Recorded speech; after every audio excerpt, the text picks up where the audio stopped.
Welcome to the Fire and Earth podcast with your hosts, Jason Mefford and Kathy Gruber.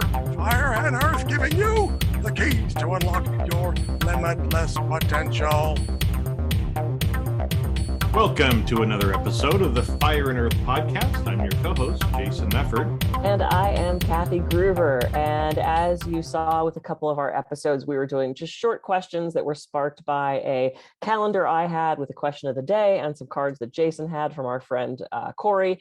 And so I have a very important question out of the book today, Jason. This is probably the most, earth-shattering conversation we're going to have. The question was, are you wearing socks? Am I wearing socks? That was the question in the book for that day that I happened to, and I thought, why did the guy in July fall asleep on the job? Why was that the question? And then we thought, what the hell? Could be a very fascinating conversation. So that's the question. Are you wearing socks? Well, I think it's funny. The answer for me is no. So Kathy, are you wearing socks? I'm wearing slippers currently. So no. But I wear a lot of socks as a trapeze artist. I have tons of crazy socks, and I like to wear loafers, and I always wear fun socks with those, might have skunks or guinea pigs or some funky pattern or wine bottles or so. I love socks. Socks to me is the expression of self and style and all sorts of stuff like that. Which again is one of those things that we didn't know until we asked this question that we knew we had in common. So because I actually have a couple of stories about socks too that we can get in and talk about, right? But yeah. I'm the same way. I have a whole sock drawer of crazy socks, colorful socks, because when I would dress up, especially when I was on the road so much training and doing, or even when I was working in the corporate environment, I wanted my socks to be a little different. I wanted them to represent the fun side of me. So it was almost like a little, here I am wearing a suit or wearing a button-down shirt, and I look all professional on the top. And then I go to cross my legs in the meeting, and somebody, catches this flash of color, and they're like, "Holy crap! Did you see Jason's socks?" I don't know how many times in meetings I had people say that. But yep. It's funny because socks, especially for me, I had this this feud with my father when I was growing up about socks. So if you remember back in the, in the 80s, topsiders, you roll up your pants a little bit. You don't wear socks. That was like the in fashion, right? And so, of course, I saved up and I got myself my Sperry topsider shoes so I could be cool. Is that? That's like what everybody wore. I wear funky socks with mine. Oh, so you wore socks with yours? Okay. Yeah. But, for the guys, we had to peg our pants, kind of fold them and roll them up a couple of times and then wear them without socks, right?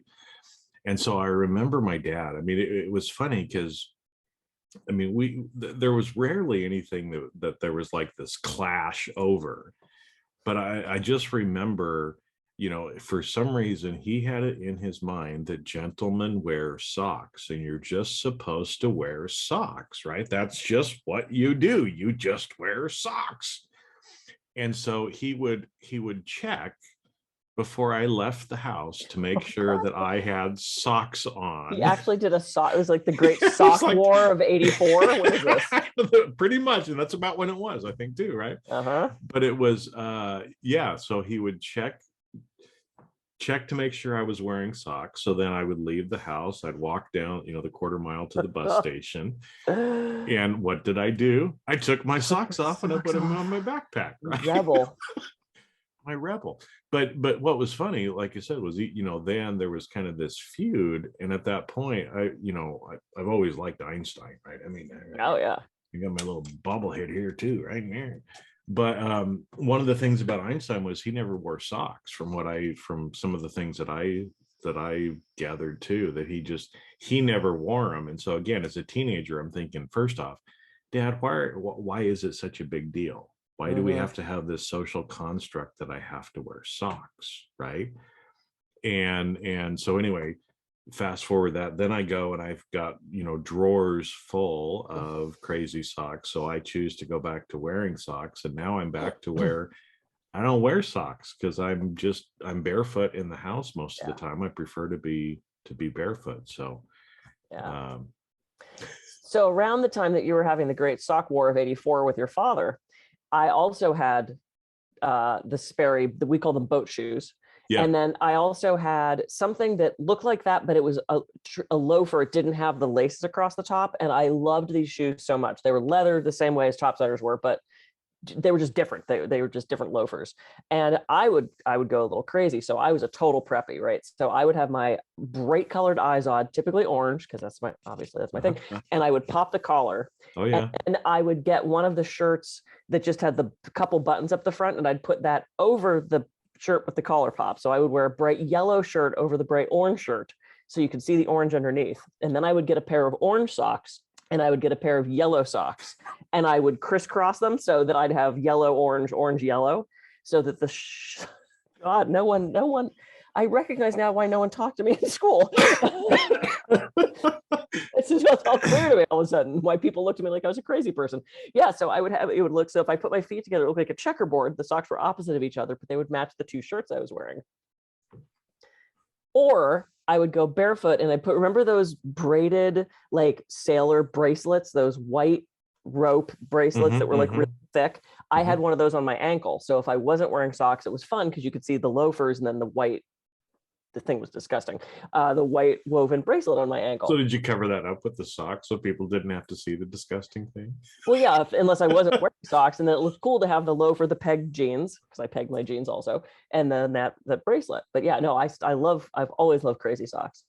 Well, and it's funny because I think, back in the 80s and for a long time too, I kind of believed, there were, I've got all different kinds of books, about how a gentleman dresses and stuff like that, and it was always, for a long time, I always kind of had the idea that, look, your socks matched your shirt and your belt matched your shoes, right? So if I'm wearing black shoes, I wear a black belt. Yep. And if I'm wearing a red shirt, then I have red socks on, right? And again, so these are kind of these little rules or things that come up, these social constructs. That's so funny. Right, that we have in life and that we think needs to be that way. And even something as silly as socks, which I think is funny, especially the last couple of years, right? Oh, right, because no one's going anywhere. No one's going anywhere. And it feels like, a lot of the different social constructs or things that we have been led to believe, people are questioning more and more, right? Like, why isn't it okay for me to show up in a t-shirt to a work meeting on Zoom, right? Yeah. And again, now I don't know the last time I saw anybody wearing a tie in any virtual meeting that I've had. Yeah. I don't have those kind of meetings, even a button-down shirt. I don't even see button-down, like the traditional men's button-down suit kind of or shirt. Yeah. Anymore, because I think it's, and it's probably a lesson for all of us too. It's like, what are some of those social constructs that you're doing just because your parents told you have to do it, or you have to wear socks? You think it's the cool thing to do, right? Yeah. Well, and to that point, we've talked so much about ego states, right? When I'm speaking, I'm used to being on stage. I'm in a nice dress. I'm in heels. Hair and makeup's done. And that outfit gets me in the speaker ego state. It gets me in that zone to speak. So when everything shut down and somebody said, hey, we're not doing the conference in person, can you do it on Zoom? I went, well, sure. And then I found myself sitting with a nice shirt on, but sweatpants and slippers, sitting, and I'm very animated when I talk. I pace around the stage and I gesture, and so to find myself confined to this and trying to be my speaker ego state for like 600 people on Zoom, it really threw me. It was really hard for me to shift into that professional state. And I had done webinars and I've done, this was different. This was one of my in-person talks on Zoom. And it really threw me to not be in my speaker headspace. So what I found I had to do is I would put on heels and I would walk around the house and I would kind of like do part of the talk to get me into that space before I sat down to do the talk. And then from that point, I was able to just get into it a different way, but not having that same environment, not having the outfit of speaker actually threw me off. It was really weird. Well, no, I mean it makes total sense, right? Because I mean we've talked before about anchoring and Hmm. using things like, the heels, or, every morning when I get out of bed, I put my watch on, and that's kind of like, okay, now it's time to, start doing work.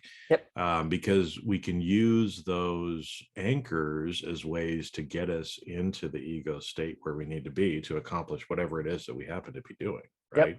And so those things are good in one way. So yeah, if putting socks on in the morning makes you feel like you need to feel to do whatever you need to do, then put socks on, right?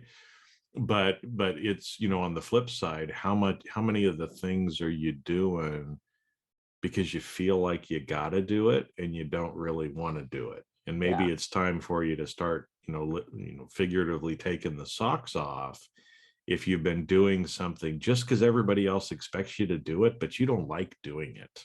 Hmm. Absolutely. Well, and we go to the Magic Castle all the time, and you have to be dressed up. You have to wear a coat and tie for men. And I know Eric loves D&D, plays every Sunday. So for Christmas, I got him D&D 20 dice, D20 socks, Yeah. and a D20 tie so that he can dress up, but also still express himself. So even if you have to dress a certain way, can't you find a way to express yourself? Get funky socks. I see guys all the time in really slick suits and these crazy ass socks, which I love. I think I love that expression. So even if you're having to conform to something, can you find a way to still make it your own? Well, and I think it's funny. One of the things, is I'm trying to help people become more themselves, more authentic. There's, I think a lot of times they're scared, right? Because they're like, I don't know if people are going to accept me if I Mhm. let other people know something about myself. But,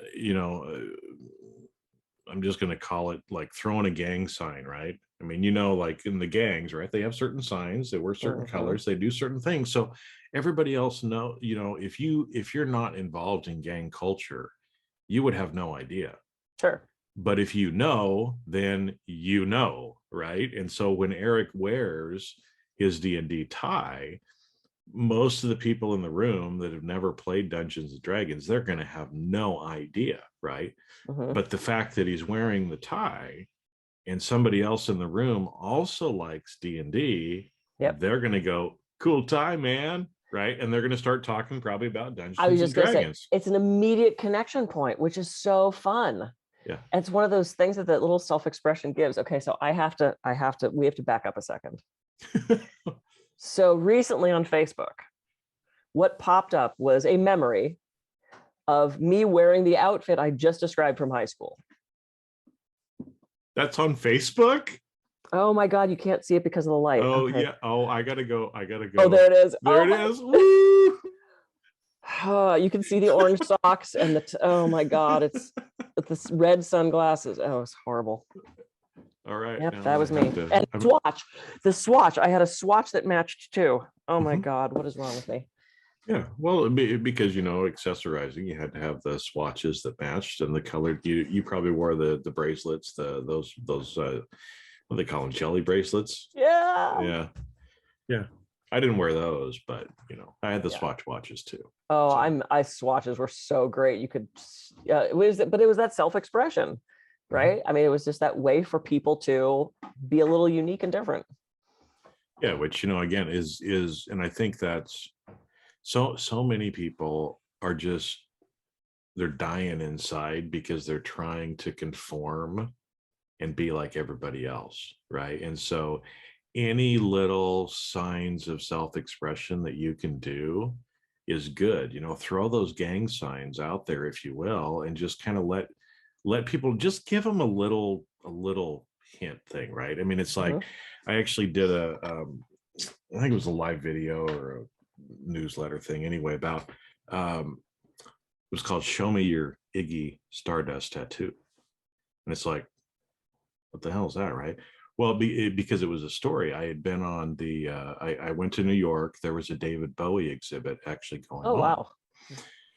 And so, I went over, I'm like, I got the afternoon free. I'm going over to Brooklyn and I'm seeing this exhibit, right? And so I go over there. And of course, after I get through everything, I have to buy some stuff about a book and, some other different stuff from it, right? So I get back on the subway and I'm heading back into Manhattan where I'm staying.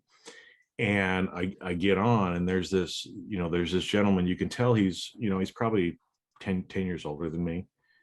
Very, very well dressed, very, very expensive clothing, but a little bit quirky. So you could tell that he was a little bit artsy in what he did, but still looked very professional, right? And so I remember we're on the subway. There's not very many people on at that point, but he looks over and he notices my bag, right? Because I'm carrying this bag and it has David Bowie on the outside of it from the museum, because it's branded from the museum. So he looks over at me, he smiles, and then he pulls up his sleeve a little bit, and there's an Iggy Stardust tattoo on his wrist. So we had this immediate connection in the subway, and we started talking about it.